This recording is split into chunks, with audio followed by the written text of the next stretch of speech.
Good afternoon, everyone, and welcome to today's AMEC Non-for-Profit Group webinar. For those who may not know me, I'm Camille Raymond, Chair of the AMEC Non-for-Profit Group and Head of Communication Impact Standard and Capacity Building at the OECD. And so we are very pleased to welcome you for today's session, which will focus on a challenge that sits really at the heart of our profession. How do we demonstrate the real impact of communication? And as communications continue to evolve, measuring impact remains one of the most persistent challenge facing practitioners. We have access to more data than ever before, and yet connecting communication activities to influence and real-world outcomes remains difficult. So this webinar is part of a broader series exploring what communication impact actually mean, how we can leverage best practices from one to another, and also the barriers organizations face when trying to measure it, how our method need to evolve in a rapidly changing information environment. And so I've managed to reach this point without talking about AI, but it's been implicit in all this environment. And so to help us explore this question, I'm really delighted to welcome Toby Green and Eric Floyd. Toby should already be familiar to many members of this group, having delivered some previous AMEC non-for-profit session just a few months ago on content discovery and how to ensure that this valuable content is actually found and used. And that session generated a great deal of interest and discussion. For OECD colleague joining today, Toby is also a com-star and a very familiar face. He spent more than 20 years at the OECD, including as head of publishing and head of communication impact and evaluation, before co-founding Coherent Digital and leading innovative work on digital trust, content discovery, and policy influence. So in today's session, Toby will share what a more integrated and actionable approach to communication measurement can look in practice. After Toby's presentation, you will be able to ask him a few questions, and during his presentation, if you want to put questions in the chat, I'll moderate them, so do not hesitate. And we will then hear from Eric Floyd, who's analyst in the OECD Communication Impact team, who will present some preliminary results from the OECD work on measuring visibility in LLMs and AI system. That's a rapidly evolving field, so we hope sharing this early finding will help also stimulate discussion across the AMEC community. And following both presentations, I'll moderate a Q&A session, so we warmly encourage you to submit your question throughout, and we'll do our best to address as many as possible. So with that, Toby, thank you very much for joining us again. And we're delighted to welcome you back to the AMEC Non-for-Profit Group. The floor is yours. Okay, well, thank you, Camille, and thank you everyone for coming to listen to me again. I'm going to share my screen. I've got a deck I'm going to walk you through. I think, there we go. And then I'm going to play it from the start. So I hope you can all see the screen. So yeah, I'm Toby Green. As Camille said, I used to work at the OECD, and in 2019, I left the OECD and co-founded Coherent Digital, and I'm still sort of working in the space of communications, and of course AI is not very far away, so I will touch on that as well. I'm just going to sort of start by discussing about sort of audiences.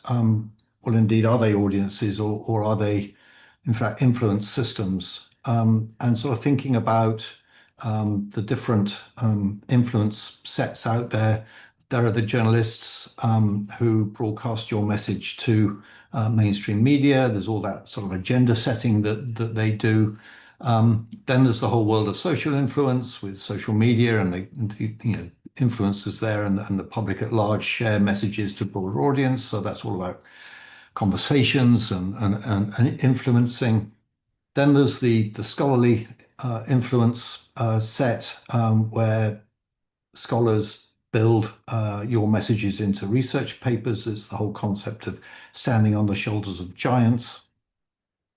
And then there's the professional box, where these are practitioners who apply your messages in what we call now the real world. So that's governments and cities and IGOs and NGOs and think tanks. So basically organizations that are not in academia. Why are they all important? Well, all of those four sets of influence makers are all putting pressure on policymakers. I was recently at a conference of think tankers in Morocco, and all they were talking about was how can they influence policymakers. Last week, I was at an event of scholarly publishers and librarians in Berlin, and all they were talking about was how can they influence policymakers. So it seems that the poor old policymaker is right in the middle, is being battered on all sides. So it's really important, if you want to get your messages to the policymakers, working through those four sets of influencers is a great way of trying to get your message through to the policymakers.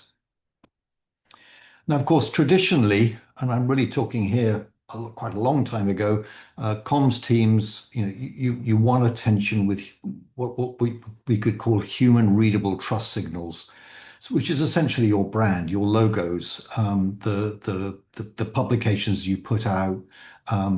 These contained human readable trust signals. You often worked with partners, and again, you were working with other people who had trusted brands in order to be able to reach your audiences. And then along came the internet, and suddenly there was this new bouncer at the door, who was between you and your audiences. And the challenge that the search engines really said is that, why should I show your page? That this was really the challenge that comms folk had, is how can we get our pages, how can we get our websites in front of those audiences? And we spent the last 20 years basically optimizing websites for search engines. And if you're successful, if you're on the red side and you've got a great website and you work with great discovery partners, you're going to win the battle over the content that's on the blue side. So the content may be of equal validity, it probably is, but if you put it on a bad website, it's going to struggle to find an audience against the same content on a great website. And really, it was all a battle. The battle over the last 20 years has been optimizing for discovery for search engines. And now with AI, there's a new question. And certainly the work that we've been doing at Coherent, we think the question that AI really is all about is, why should I trust your content? So the AI engines, they're sucking up all the content off the web, and they're choosing what to put in front of their users based not on, as with discovery, on things like page rankings and what have you. They're looking for trust metrics. So is the content correct? Is it coming from a trusted source? And the question is, why should I trust your content? And I think we're going to spend the next 20 years probably optimizing what we're doing for AI systems, much as we spent the last 20 years optimizing for discovery systems. And what we're going to be working on is metadata. We're going to be working on proving provenance of the content. We're going to need to have persistent identifiers on everything so that the LLMs can actually point back to the content. And I think overall, the question is going to be, do you have a high digital reputation? So going right back to the beginning, where before you were looking for, did you have a high reputation for humans? I think the future is all going to be in the future about, do you have a high digital reputation for the LLMs? So the LLMs are going to promote your content and push your content to the front of the queue when it comes to giving answers to users. And those organizations that are poor on metadata, struggle with their provenance, don't have persistent IDs, I think they're going to have a low digital reputation, and they're really going to struggle to get their content to the top of the LLMs. But we'll see. So AI is certainly going to change how people discover information, but I don't think it's going to change why organizations need to communicate. I think fundamentally, organizations are still going to have to put out their research and put out their communications because people still need to act on your content. At the end of the day, those four influence quadrants are still going to be there. The journalists are still going to be there. The public on their social media platforms are still going to be there. The scholars are still going to be there. And the practitioners in the real world, they're all still going to be there, needing to act on your messages and on your content. And then you're still going to need tools to measure how well you're doing in each of those four quadrants. So, you're going to still need media monitoring tools. You're still going to need meltwater incision, for example. You're still going to need social listening tools like Brandwatch or Talkwalker. And you're still going to need, if you're looking at the bibliometrics in journals, you're still going to need Web of Science or SciVal or Dimensions or Altmetrics, something like that. But then there's this bit. Where are the tools that measure influence in the outputs being put out by practitioners in the real world? Where are the tools there? And over the last 9 months, we've been working on building such a tool.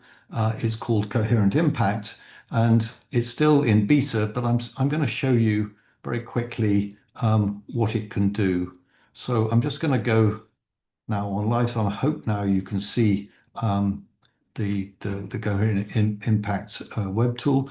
This is still on our staging server because we're just coming out of beta this week.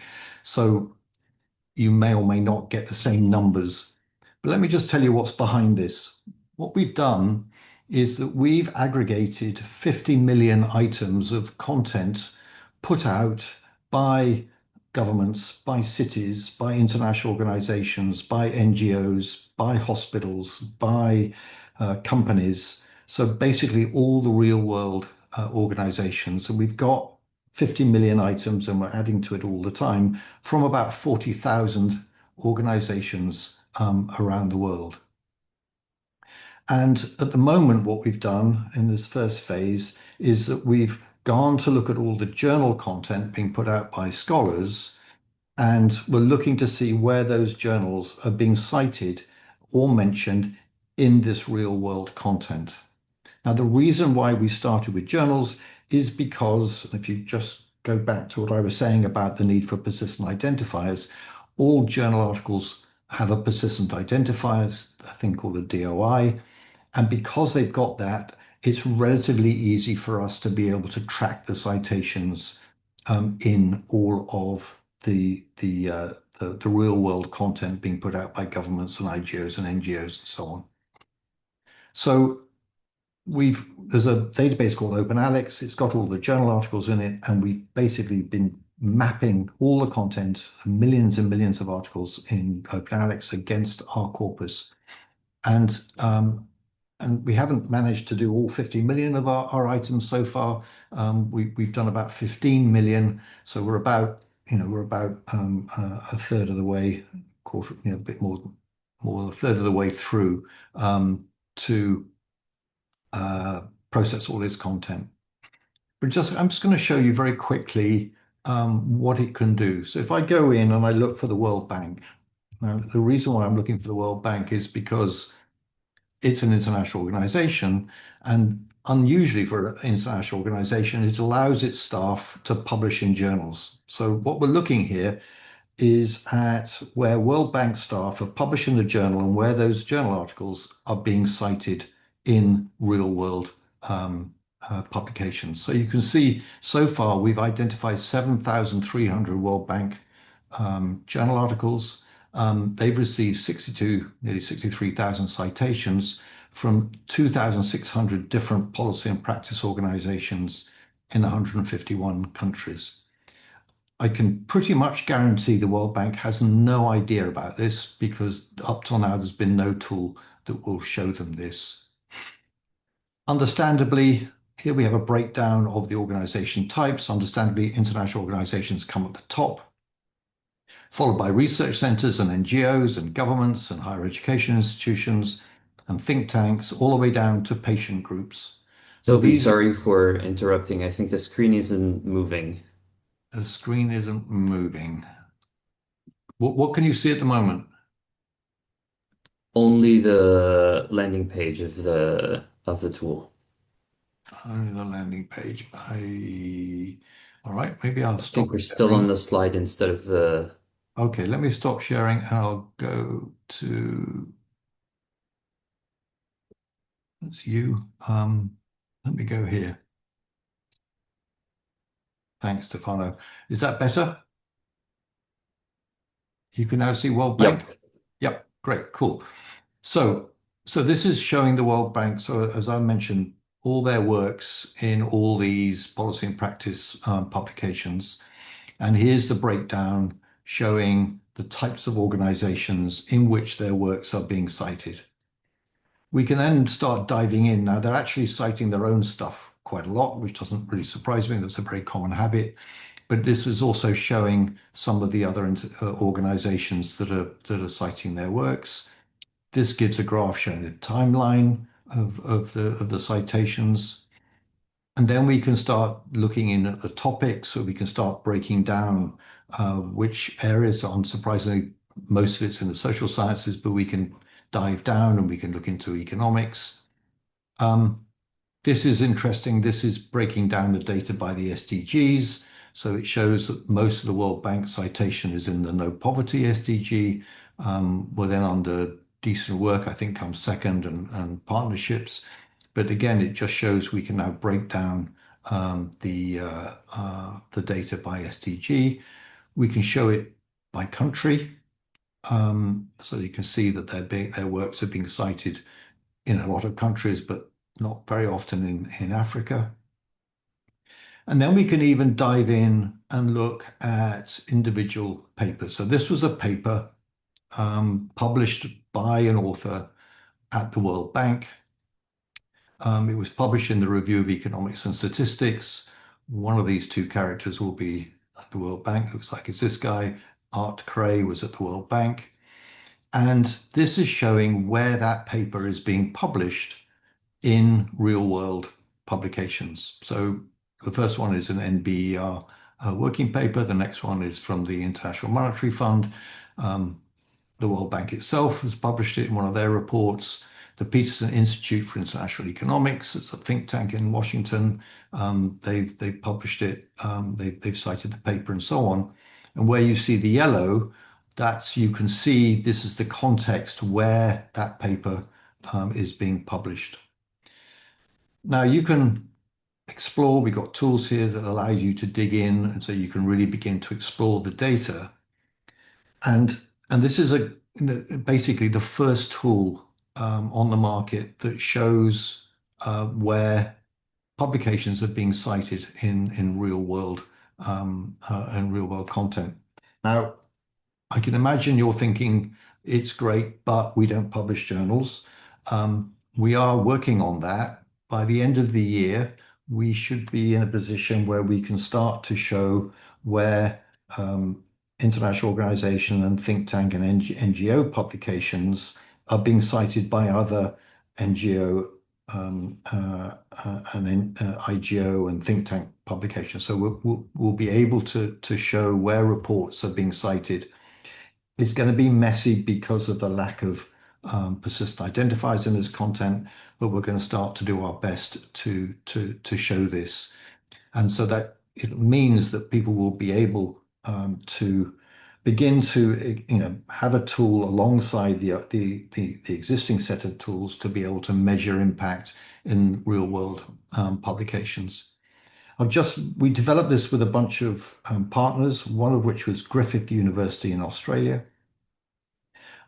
Griffith was stunned to find that their publications were being cited quite heavily by the Romanian government, and they had no idea.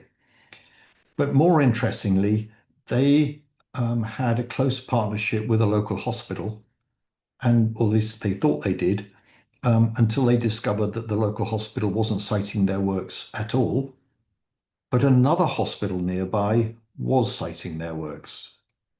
And so this is the sort of detail that this tool can surface, is it could show you organizations that are using your work that maybe you have absolutely no idea about, and then maybe you can make a new partnership with that organization, because obviously if they are citing your works, they're going to be appreciating your work.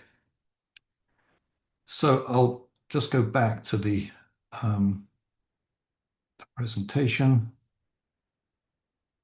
So I think it's there. So I hope you're now seeing the presentation again. So that's that.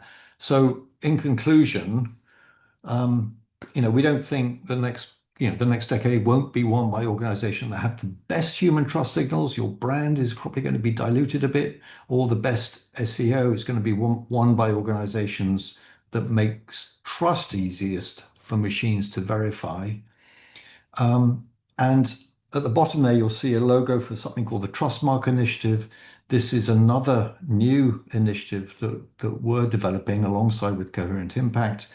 It's an initiative that will make trust visible via the metadata for a published object, with the goal that LLMs will then be able to read the trust mark, and know that content has got a trust mark, and therefore they'll be able to lean more on that content than on content that doesn't have a trust mark.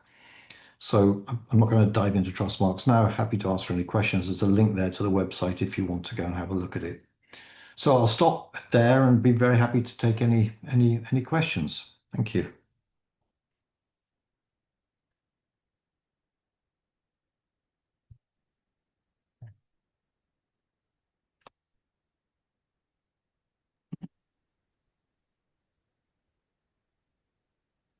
Okay, I think we have a question, and you can also raise your hand if you want to ask directly, Toby. So first, there is a question from Alifa Ardian-Ingram, who asks if a document has a DOI, will Coherent Digital be able to track and index it, and are there any other requirements? No, Alifa. If it has a DOI, if it's a journal article, we will already be able to be tracking it, because, as I say, we're pulling all of the journal articles out of OpenAlex.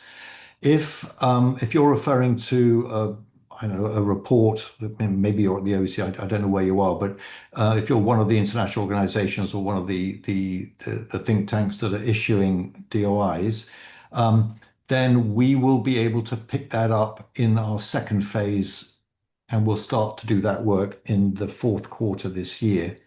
And if it has a DOI, it will make it much easier for us to be able to find it than if it doesn't have a DOI. If you don't have DOIs on your content, don't panic. Don't rush out and suddenly go and have to spend money to go and get them. We have a system of our own, which we call a COI, and we're already applying COIs to all the content we index in Policy Commons. So if you're not in Policy Commons, we're not indexing your content, get in touch. We can start indexing your content, and then we'll apply a COI to it, and then we'll be able to track it from there. Thank you, Toby. I think Rose from the IMF had her hand raised. Rose, maybe you had a question?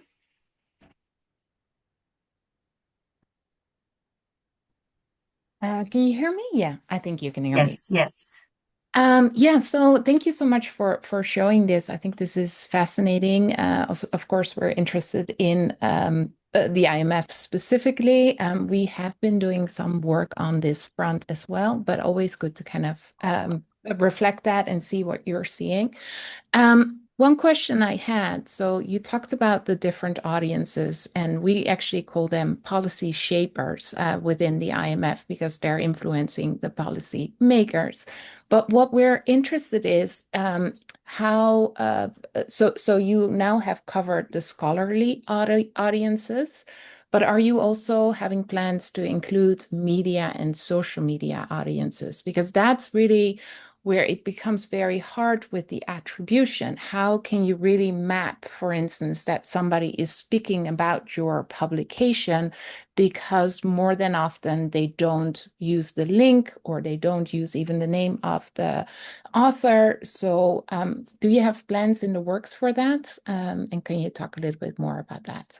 Sure. Well, thanks for the question, Rose. We are indexing some social media. So we're indexing blogs and we're indexing podcasts if they come under the heading of social media.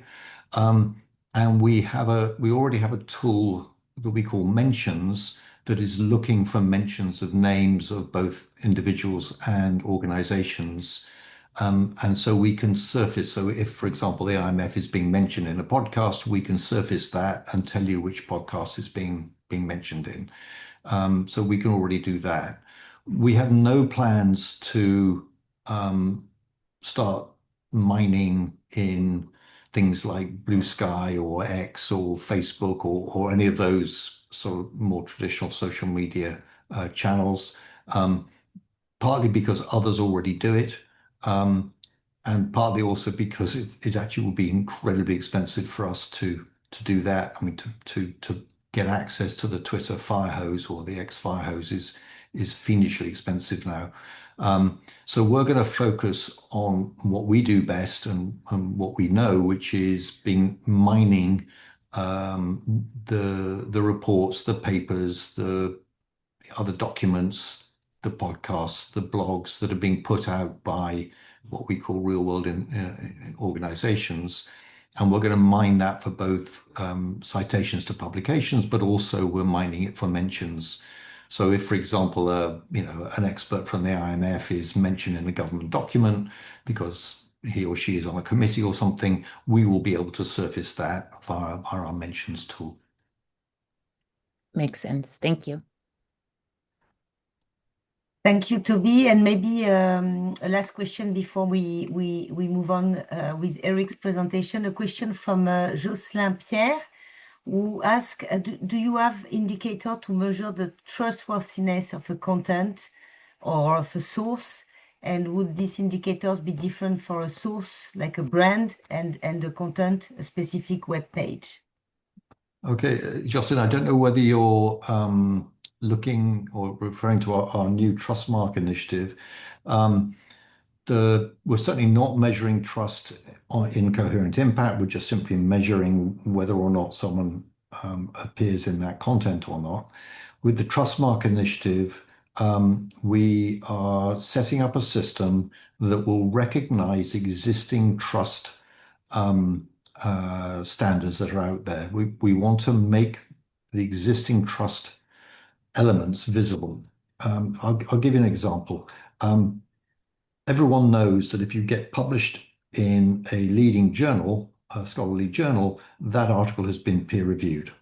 Everyone sort of knows that, and therefore they feel that that content is trustworthy because it's been peer reviewed.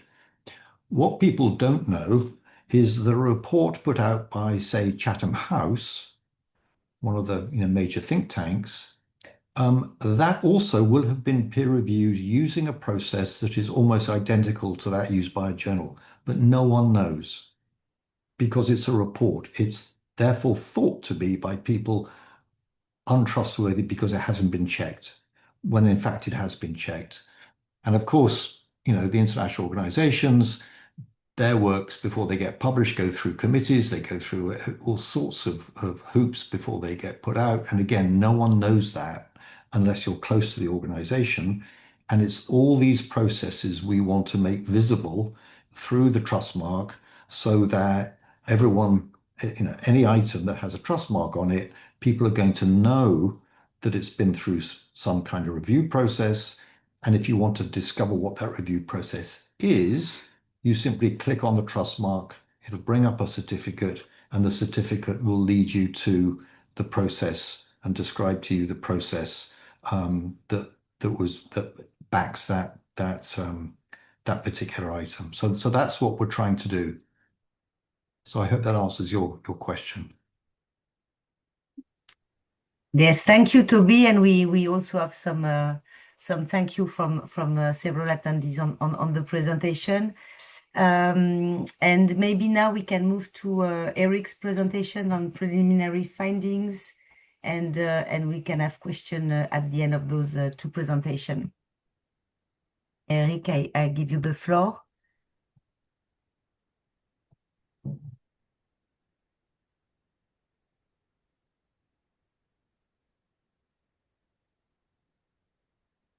Yeah, we can see your screen.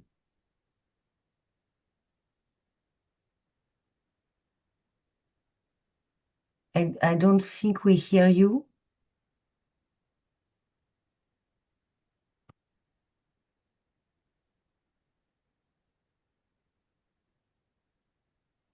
Can you hear me now?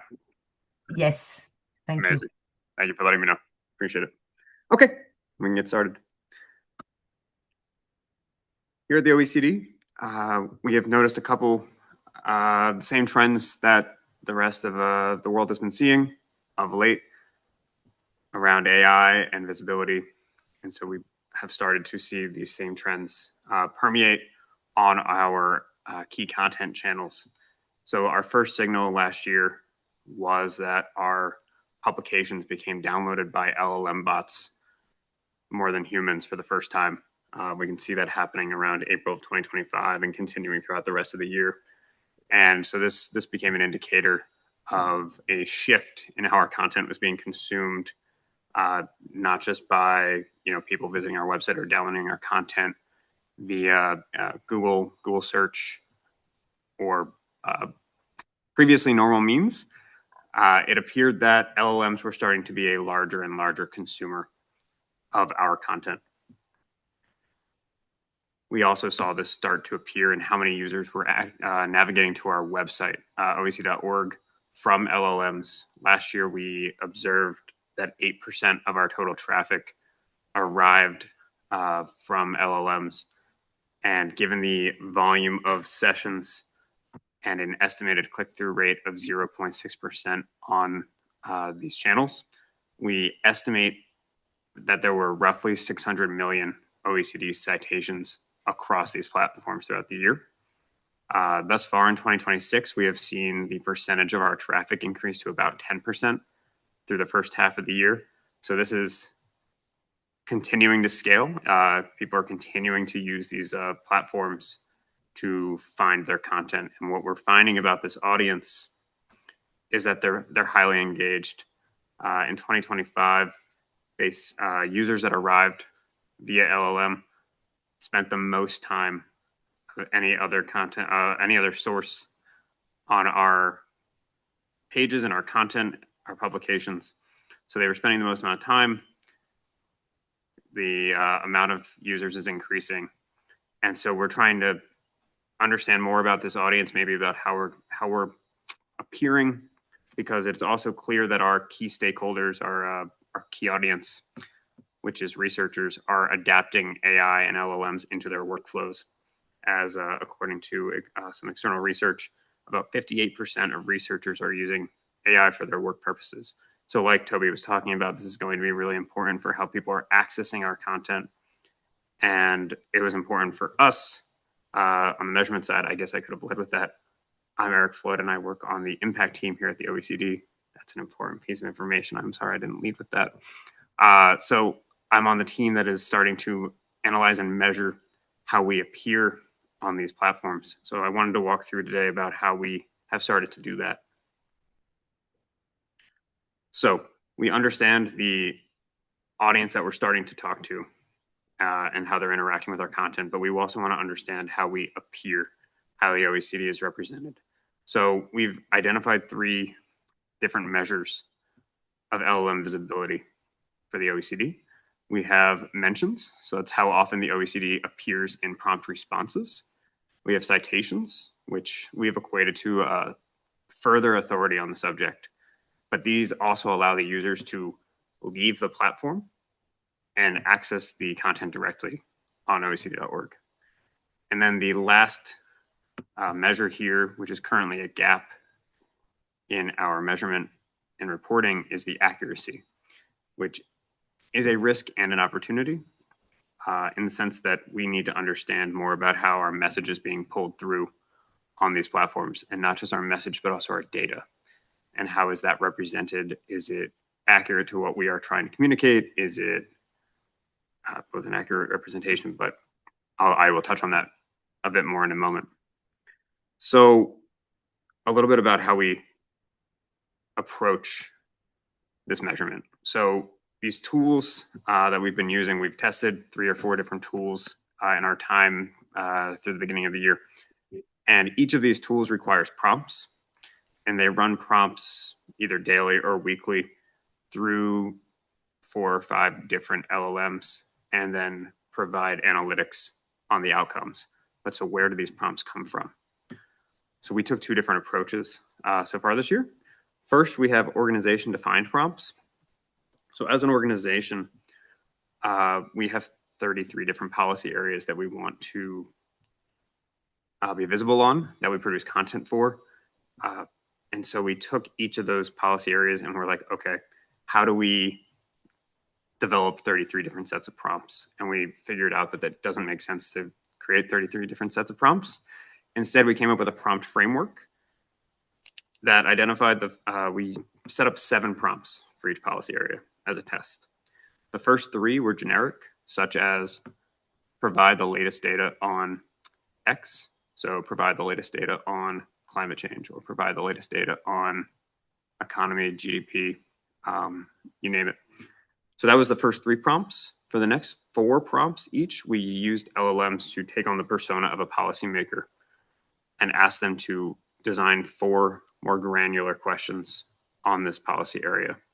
And so using those sets of 7 prompts, we ran those continuously through these tools, which ran the prompts through the platforms, which will give you the data that I will show you on the next slide. But I want to touch on the second piece here, which is real user intent.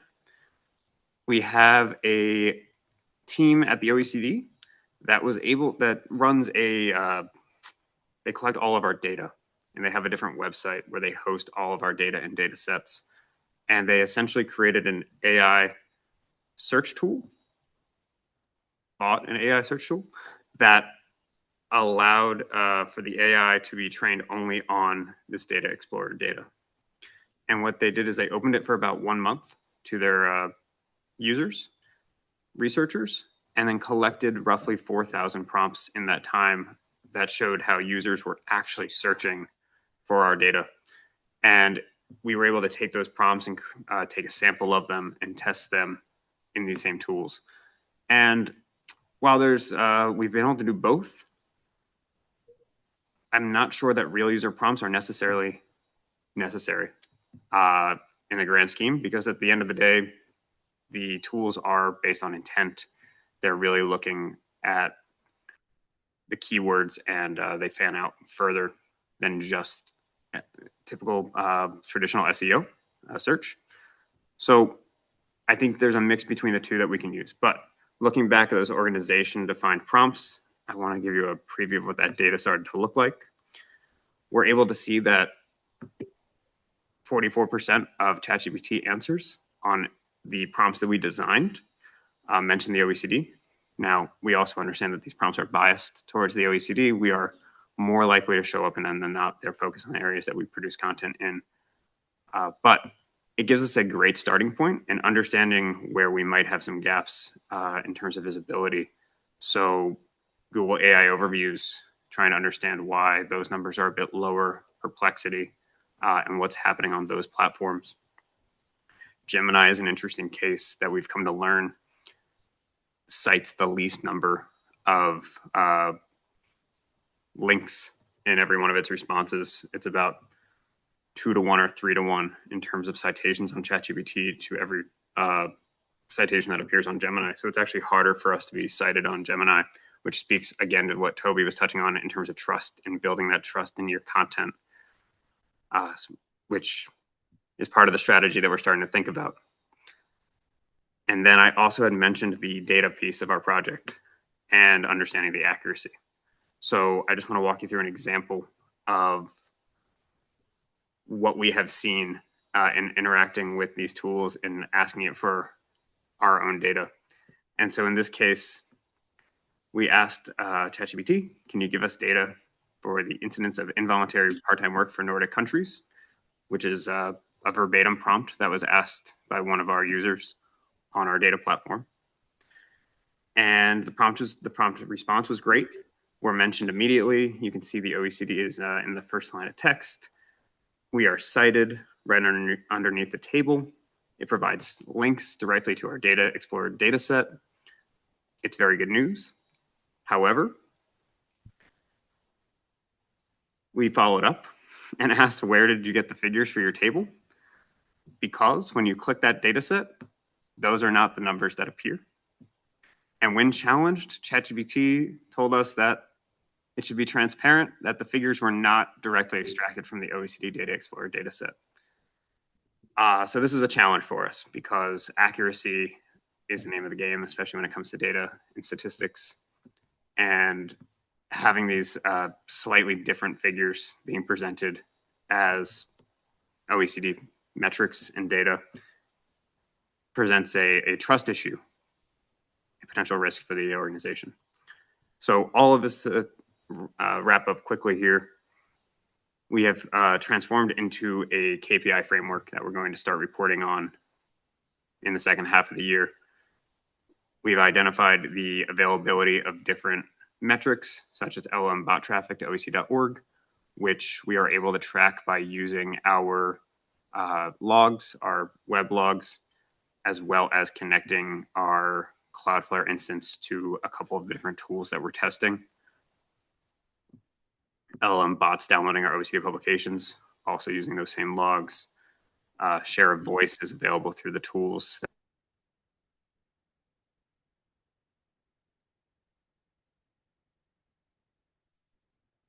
I just mentioned, our accuracy score is not something that we're able to report on yet, but it does seem that the tools that we're utilizing are starting to incorporate this into their reporting and helping us find ways that we might be able to measure that in the near future. So some interesting next steps, some interesting initial findings, but we're very interested to see how we can take this data and turn it into a strategy and enhance our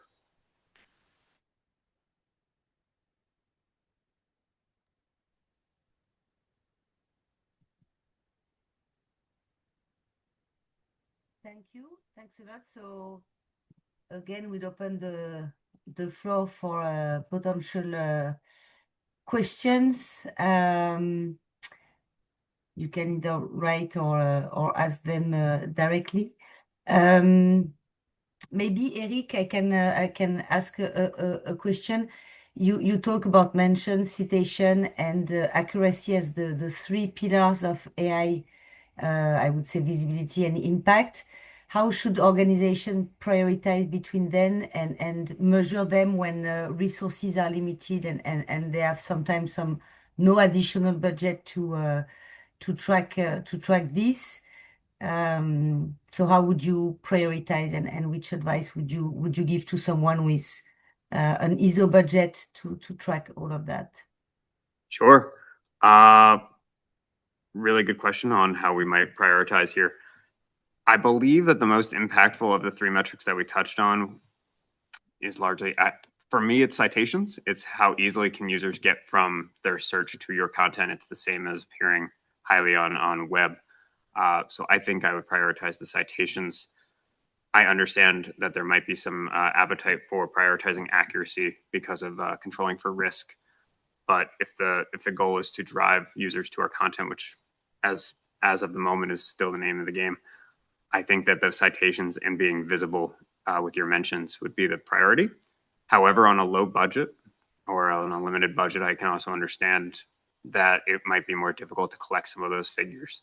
It might make more sense to take that accuracy approach and just do those manual searches, identify what your key topics of conversation are, what key narratives you want to make sure are hitting home, and running a couple different test prompts once a week, a couple times a month, and just seeing what the responses look like, and understanding if you're not coming through, and then making changes to your content on your website, maybe ensuring that your messages are being pulled through on your press release more often, because I think that we have noticed that those are key pull-throughs for the LLMs. Thank you. So we have a few questions in the chat. Maybe one on how did you arrive at those KPIs metrics, and were there other categories that you considered but did not include in the framework? That's a question from Darren Sliger, and I think it's a good question because too many KPIs to track doesn't give really a relevant answer. So how did you select those? Yeah. Through a lot of collaboration and a lot of different discussions on our KPIs. But the reason that we came up with those were the ones that were the most accessible to us. We were able to identify the ones that were the low-hanging fruits there, right? So the things we were able to get through Google Analytics, the things that we already had access to. We already had access to our logs, so we could see the bot traffic on our publications and to the website. So it was taking the things that we could already report on, and then adding some buffer around, we might be able to get this through a tool, let's explore. And that helped us build a picture of what might be the most impactful for our visibility. There were some that we considered. I don't know if I can remember them off the top of my head. Camille, I don't know if you remember. I will think about it and see if we have them anywhere. I'm sorry that I don't have them immediately. We had to filter really those. And maybe one question for Toby, because you gave us a citation across a full spectrum of different citation, whether it's academic, whether it's organization. And so one question is, how do you aggregate that? How do you take into account the different institution or organization and affiliation of the one who will cite our content? I'm sorry. Sorry, go ahead. That's for Toby. Yes. Yeah, Camille, inside the big data lake we've got of all the publications that we've harvested from organizations, we've organized all of that content by we've attached it to each organization. So, if we've harvested from Chatham House, we know that Chatham House is a think tank, and therefore we know that publication is a think tank report. And so for all of the 50 million items, they all have a parent-child relationship with whoever put them out. And then each of those parents is classified, whether it's a government body or whether it's a research center or an IGO or whatever. And that's how we can report by different organization segment. Thank you. And there is another question from Jocelyn Pierre to you, Eric. Can you come back on the engagement indicator and how do you measure the tone of it? Measure the. I'm sorry. It was measure the what of it? The engagement indicator and maybe the sentiment or I see. Yes. Yes. So on engagement, we're looking at the human traffic from the LLMs to OEC.org, or on the tone as well, which is, I think, around sentiment. So let me touch on both of those. In terms of how many users, the human users that are arriving, we're using Google Analytics to navigate, to map from AI models to the website. So we're able to get that from UTM links, which is very helpful. But in terms of the tone of the answers, that's really interesting. That's not something we had considered, but there are a couple different sentiment analyses within the tools that we're using, I believe, that do help identify. We haven't used them much, so I can't speak to them immensely, but there is interest in building out that section of the tools to understand how the sentiment, just like you might on social listening tools, because of how, discussing how you're represented, or even the tone of the question that's being raised. So I think that is it's interesting and not something that we had spent time thinking about at this moment. Looking mostly at the mentions and the citations and thinking about the accuracy moving forward, but I don't think we've considered the tone yet. And I think it's something where actually AI is helping to make progress, because sentiment for, I would say, non-for-profit organization is very difficult to track, as we can sometimes announce decrease or negative words, and that doesn't mean that it's the mention is negative per se. Toby, would you like to complete on the engagement on one side and the sentiment on the other? Yes, I have to say, I mean, I remember doing a bit of work on this when I was at the OECD, and we discovered that, of course, you simply can't tell, because, as you just said, if the OECD puts out a negative message about, you know, someone, it doesn't mean to say it's just because the number's gone down rather than it's gone up. And I think it's very, very difficult. And certainly when you're doing citation analysis, all you're doing is knowing that this publication has mentioned that publication. You have to dig into the publication itself if you want to try and find what that tone is and what the sentiment is. I mean, certainly my experience of the way that people cite, particularly, you know, reports from international organizations or whatever, they're just simply usually citing a finding or citing a number. There is no tone. Have to say. Yeah, and most of them are usually neutral, but I think it's good to think about sentiment analysis as we will make progress on this. So I'm looking at the chat. I don't see other questions. Well, I had a question for Eric. Eric, did your statistics college use MCP to connect Explorer to ChatGPT? Was that the technique that they used? They used a tool called InLook. I'm not sure what the technical setup is, but it essentially was an AI wrapper on our data explorer. Okay. All right. Oh, Claudia is saying, yes, they use MCP. Okay, great. Thanks, Claudia. Thanks, Claudia. Okay, perfect. Well, thanks a lot to both of you, and thanks to all the participants for the question. I think it's a very useful session, and I think we will need several other exchanges to better understand how we can leverage technology to better understand influence and impact. So thanks to everyone. I'll give you back 6 minutes of your time, and hope to see you soon. Bye-bye. Bye-bye. Thanks.